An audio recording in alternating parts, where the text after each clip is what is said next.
Bibutse ibyiza bimwe bimwe muri bikuru bikuru bigize amasezerano Uhoraho yahaye ihanga ry'Abarundi.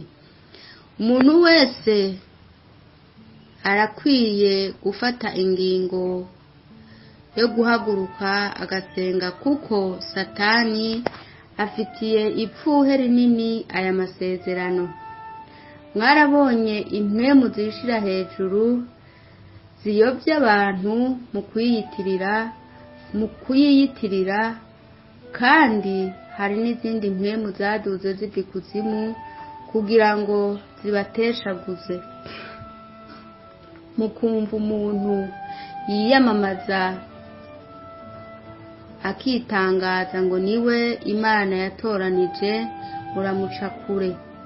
Mukumva umuntu yigisha ibiteko 2 na Bibiliya yera, muramwiyubare, kugira ngo dukomeshe izo mpwemu z'ubwibone n'ubuzimire ziva kwa Satani.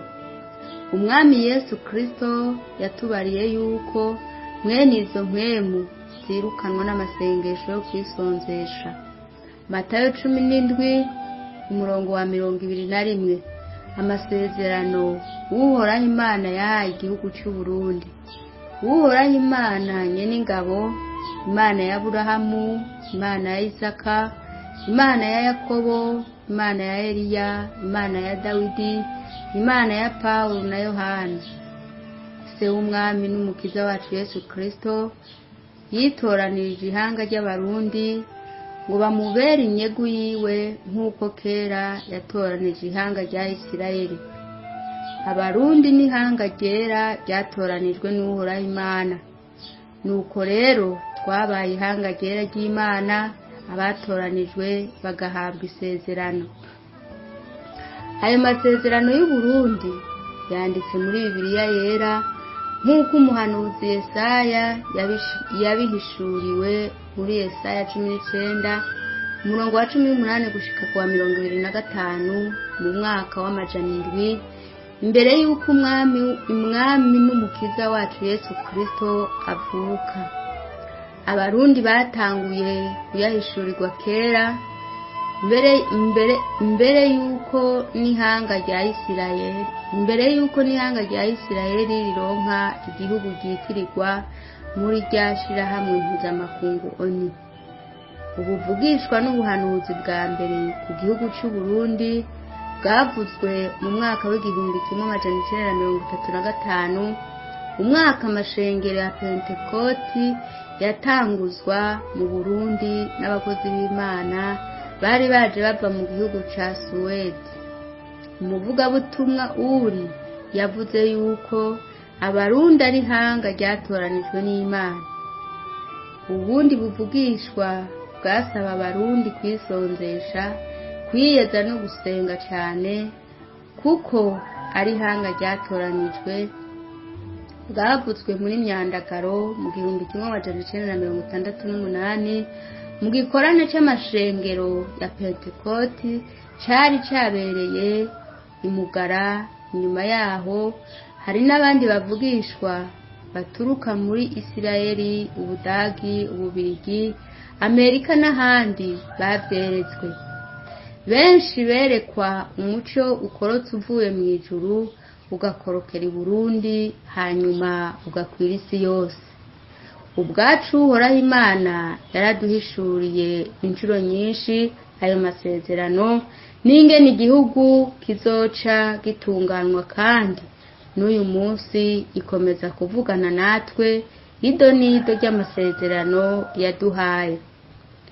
Mbere yaraduhaye urutonde uko byose bigiye kugenda birakurikirana, ibizohinduka.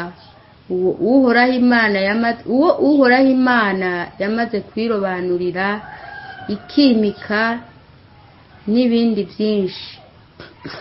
N'uyu munsi turi mu masengesho yo kwihana, ukwiyeza no gutungana. Uhoraho Imana aguma twibutsa amasezerano yaduhaye. Abantu benshi bamaze kumva ivyerekeye ayo masezerano, baragerageje kuyiherereza ko abavugishwa bamwe barikanira ngo babavugishwe ko, abandi nabo biha kwirotesha inzozi ngo nibo batoranijwe. Ibanga nuko uwatoranijwe yiyizi, mugabo adashobora gucira hasi iryo banga riri hagati yiwe n'Imana. Mwumvise abantu bivuga yuko ari Imana yimitse, mumenye yuko abo atari bo. Uhoraho Imana yatubariye byinshi biri muri ayo masezerano, mugabo bikuru bikuru nibi.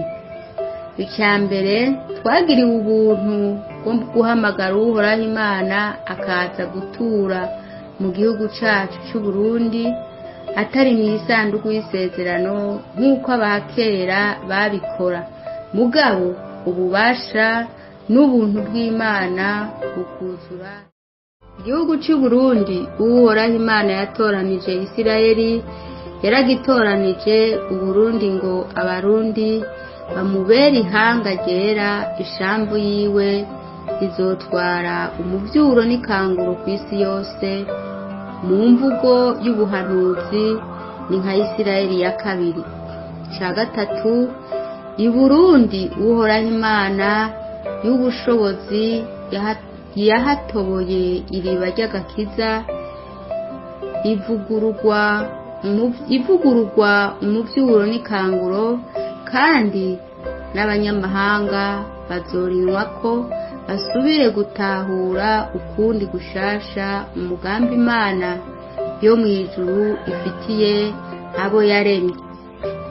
Ca kane, Uhoraho Imana yarobanuye ihanga ryera ry'abarundi, uzorongora Uburundi bw'isezerano azotunganiriza ihanga wiwe.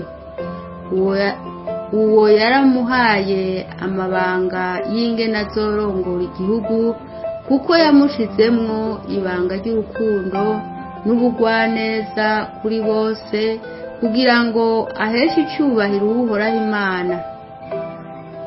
Aguma mu ibanga rinini, kuko nirwo rufunguruzo rw'ibanga yahawe.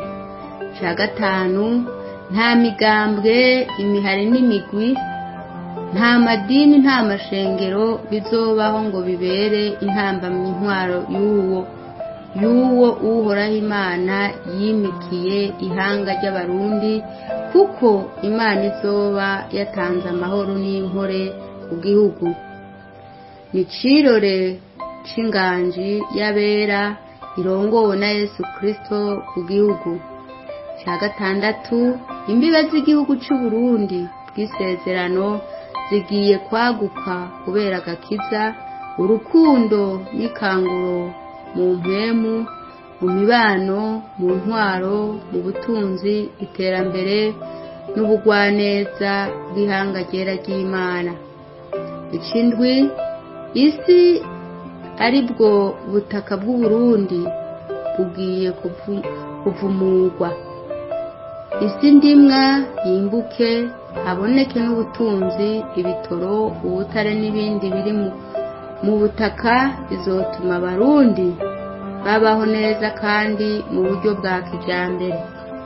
C'umunani, Uhoraho Imana isumba byose yasutse mpwemu y'ubwenge, ubumenyi n'ibitangaza mu ihanga ry'abarundi. Hagiye kubera ibitangaza, ingwara nyinshi zikire, akazuba, akayaga n'ivyatsi by'i Burundi bigiye kuba umuti ku muntu wese azohonyoza ikirenge mu gihugu cy'u Burundi. Impwemu y'ubujuju, ubuzimire n'ubujora igiye kuzimangana, maze impwemu y'ubwenge aba ariyo isukwa mu bantu bose bazoba baba mu Burundi. Icenda, igihugu cy'u Burundi kigiye gutera imbere, ifaranga rigira agaciro, impunzi zose zitahe, habe abapfunzwe bake cyane, abarundi babeho neza kandi mu mahoro y'umusesekara, mbere n'abanyamahanga bifuze kuza kwibera i Burundi. Icumi, igihugu cy'u Burundi kigiye gutera imbere, habe amashure y'ubumenyi n'ubushakashatsi bya mbere ku isi, habe ubuvuzi, ubuhinga n'ubumenyi bwa mbere ku isi muri tekinoloji. Cumi na rimwe, igihugu cy'u Burundi kigiye gutera imbere ku isi, habe amabarabara ya kijambere, amagorofa maremare byubakwe, amagari yo kundarayi, indege nyinshi mu kirere, inzira zo mu mazi n'ibigendajuru by'ubushakashatsi birungikwe mu kirere. 12, igihugu cy'u Burundi kigiye gutera imbere mu buhinga bwa gisirikare, ubuhinga bwo kumenya amakuru anyegejwe yo gukingira umutekano w'abanyagihugu n'ubutunzi bw'igihugu. Abantu bose bazobaho mu byizigiro n'umunezero ntangere.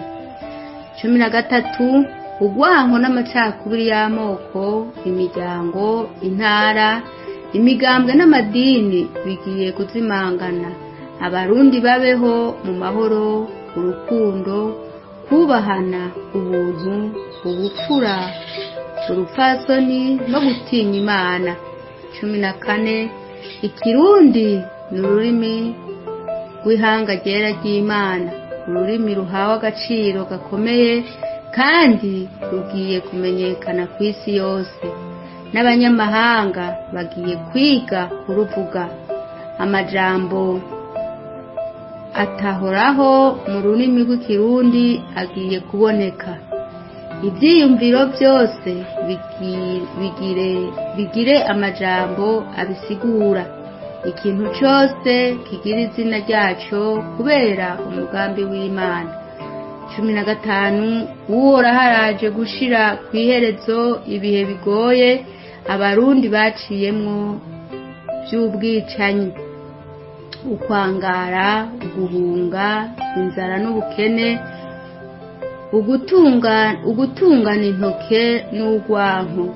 Harashizwe ku iherezo uruhungo, itotezwa, akarenganyo, intwaro z'igikenye n'ayandi mabi bigiye kuzimangana i Burundi. Uhoraho Imana y'ubushobozi arazanye igihuhusi kivuye imbere mu gihugu no hanze yaco. Iyo miyaga ije gusenyura no gushira ku iherezo ibyo bibi byose, kugira ngo uwo Uhoraho Imana yamaze kwimika abe ari we aganza, yima ingoma mu Burundi. Uburundi bugiye kuba igihugu c'amata n'ubuki, igihugu c'uburuhukiro,